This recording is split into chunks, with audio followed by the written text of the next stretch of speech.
Ladies and gentlemen, what is up, and welcome to today's video where I wanted to have a bit of an in-depth chat about the two queens of Marvel Contest of Champions, Medusa and Gwenpool, and do a really kind of in-depth video comparing both of the champions and the various utility they have and what they rely on, and talk a little bit more about, you know, the comparisons to be drawn between the two characters and which one, in my opinion, kind of rises above. Because this has been a very popular topic in the community for the last week. A lot of people have been debating whether or not Medusa, you know, in their eyes is a god tier champion, and everybody, you know, kind of has their own individual rankings when it comes to characters, but especially when it comes to my tier list.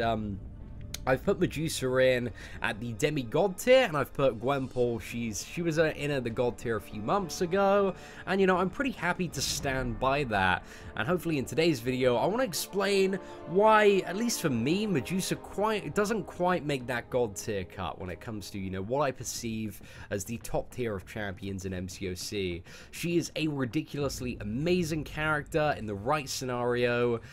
She is really awesome to play, has a ton of damage. But anyway, let's talk about the pros and cons of Medusa. So one of the first pros is she's a poison immune champion, so that's always pretty good to have for various quests, and always, you know, good to have for a lane in Alliance quest. She also has a very unique ability where she can shut down robot champions' power gain and ability accuracy by 100% with her armor shatter mechanic, which is really easy to get off, and it is really easy to keep up. So while this is quite valuable to have, there are only two matchups that I think really put this to good use, maybe actually three. I guess you have the Labyrinth of Legends Ultron, as in the one that you get as the reward if you're ever faced with that one, or the OG Ultron, or however you want to call it. Also Nebula, and also OG Vision. With his power gain as well. It's very good for controlling kind of all three of those matchups, so that's pretty useful there. The next thing is she has a continual armor break on all of her mediums, so if you're against any opponent that has like a lot of armor up buffs kind of proccing, then yeah, you're going to be constantly hammering them with armor break buffs, and when the armor shatter is active, I believe your opponent cannot gain any stacks of armor up, so that's pretty interesting as well. And the final one is the auto parry chance if you mess up, and the chance is based on signature level. So I think, you know, especially for kind of like new and progressing players, this is really helpful. Even at the end game, you know, there are times where everybody messes up, but the fact that it's a chance instead of 100% reliable, that's also an additional thing. You know, it's not guaranteed to save you, but you know, there will be scenarios if you play Medusa quite a lot where this will totally save your ass. So that is a very nice thing for the character to have. Now, the cons of Medusa, and I feel like the first one is one that a lot of people really kind of are missing when they, you know, look at a lot of these Winter Soldier kill videos and various gameplay, which is she really relies on the Black Bolt and Karnak synergy to compete with top tier champions in terms of her damage output. So this synergy essentially provides her with around 76% additional attack for the majority of the fight, so it allows her Fury stacks to go up to 6, so that's an additional 51% from that, and also an additional base 25% from the Inhumans team synergy from having both Black Bolt and Karnak. So a huge amount of this champion's damage and attack is really from this synergy, so you need to keep that in mind.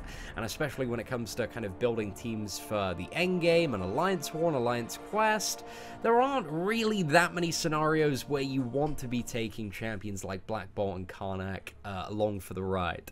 Because they're good champions, they'll get the job done most of the time, but when it comes to the really hard stuff, you know, you want much more effective counters, and within a team like this, there isn't really kind of a effect quick counter to stuff like power control or stuff like Mystic Dispersion. So yeah, that's stuff to kind of keep in mind there. The next one is Medusa relies quite heavily on being awakened for her damage. However, a second component of that, she does not really need any signature levels. So being awakened for the champion does two things. It gives her the the stack in Fury, which stacks up to 3 times without the Black Bolt and Karnak synergy, and 6 times with it. So without the synergy, it's 52% additional attack for the majority of the fight. Sorry, 51% additional attack, and with the synergy, it's 102% additional attack. So yeah, she kind of does rely on being awakened, because when you got awakened, when you got the right synergy, that's pretty much double the attack. Very, very valuable there, so you need to kind of keep that in mind. And also the signature ability, the way that the Fury kind of works and ramps up, because it goes up to a maximum, you know, if you got the team synergy, it's a maximum of 6 stacks of a Fury buff, which all expire at the same time. Huge fuel for Mystic Dispersion, and even if you only have 3 stacks and they expire at the same time, that is still a lot of Mystic Dispersion fuel. So yeah, that kind of makes Medusa, in my opinion, not really a viable option for anything PvP related, like Alliance War, so something to keep in mind there. And the final thing is, even in the best conditions, Medusa is arguably inferior to Hyperion in terms of her damage output. I think there are different ways the RNG could swing for both fights to make either one come out on top, but definitely inferior if there is no Black Bolt or Karnak synergy. I'd say Hyperion is a much better champion in that scenario. So yeah, I mean, I still view Hyperion as the top cosmic champion. So yeah, that's kind of one of the cons of, I guess, you know, if you're looking at which cosmic champion to rank up, you've got a Hyperion, you've got a Medusa. Granted, I guess that's a pretty rare scenario. You know, you're in quite a privileged position if you have the option of picking either one. So yeah, just some stuff to keep in mind, guys, in terms of like Medusa's potential cons. But you know, overall, really awesome champion. Definitely has matchups and scenarios where the champion could excel and be a crazy awesome champion. So then we move on to Gwenpool, and I quickly want to talk about the you know, I'm sure quite a few people know about Gwenpool, but let's just quickly cover her pros and cons. So she has a defensive ability accuracy reduction of 2% per hit when awakened. So this is just incredible for some endgame stuff like Labyrinth of Legends Electro, and also kind of any fights that are really long that might have an evade mechanic or something that you need to counter, like Realm Legends Wolverine. If you get a combo of over 50, he'll stop regenerating. So there are a lot of, you know, various scenarios dotted around the end game where this signature ability is just absolutely amazing.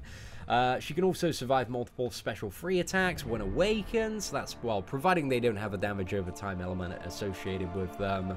But yeah, that's one of the things about Gwenpool, is it caps the amount of damage you can receive from a special attack.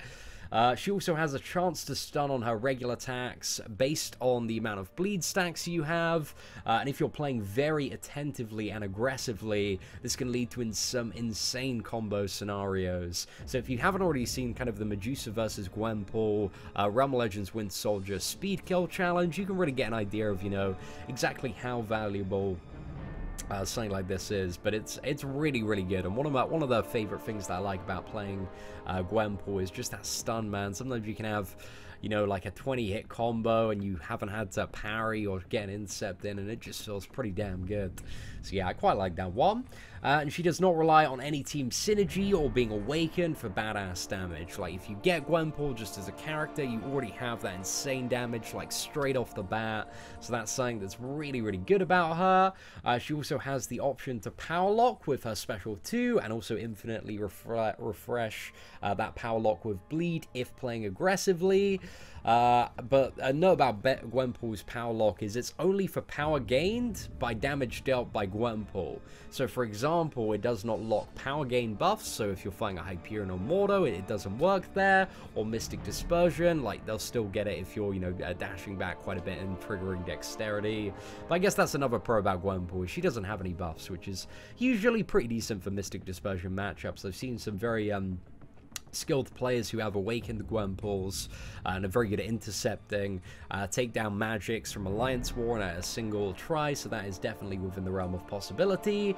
So in terms of Gwenpool, what are our cons? So she has bad matchups against Mordo Black Panther Civil War, and that's with Mordo Astral Evade, because, you know, the stun that you get off your regular attacks when the opponent is bleeding can sometimes in those matchups work against you, because Mordo, you know, potentially might Astral Evade and deal a ton of damage to you and then start beating on you. And with Black Panther Civil Warrior, you have the stun reflect. So yeah, a bit of an interesting one to bear in mind there.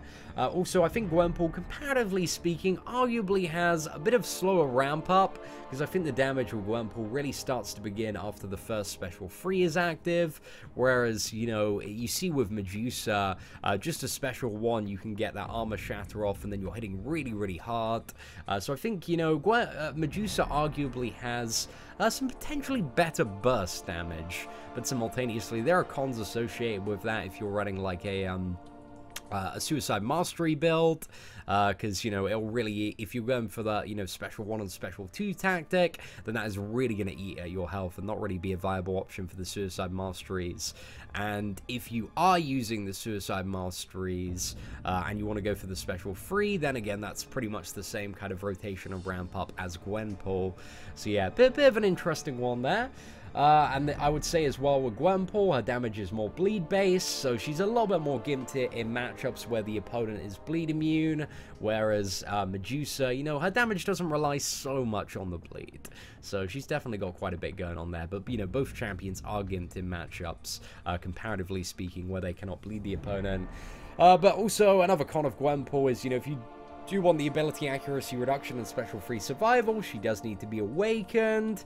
So yeah, kind of with all that in mind and looking at the state of the game, this is mainly the reason why Gwenpool comes out on top for me, is the fact that she does not rely on having the synergies for Black Bolt and Karnak to have like absolutely amazing damage. The defensive ability accuracy reduction is so good in so many different matchups, and just is really powerful. The option to power lock comes circumstantially in handy, like all over the place, so I really like that. And the chance to stun regular attacks is just, it's just so good, it's just so fluid, and makes the character really fast paced. So why I really do like Medusa, I think she's an awesome champion. I just don't think her pros are strong enough to take her into the god tier when you look at a champion like Gwenpool, or maybe even Hyperion, comparatively speaking. So yeah, ladies and gentlemen, hopefully you enjoyed this Gwenpool and Medusa versus video. I'd be very interested to get some additional thoughts if there's any pros or cons of either one of the characters that, you know, you believe I've missed off this list. Leave them in the comments below. I'm going to be having a little bit of a read through. If you have a case for Medusa, you know, like a legitimate case for Medusa being bumped up to, well, you know, god tier. I guess everybody has their own tier listing, but I'm interested to see, you know, if there are any kind of additional pros or advantages for Medusa that I've missed off. But anyway, ladies and gentlemen, thank you very much for watching this video. Take care. Have an absolutely fantastic day.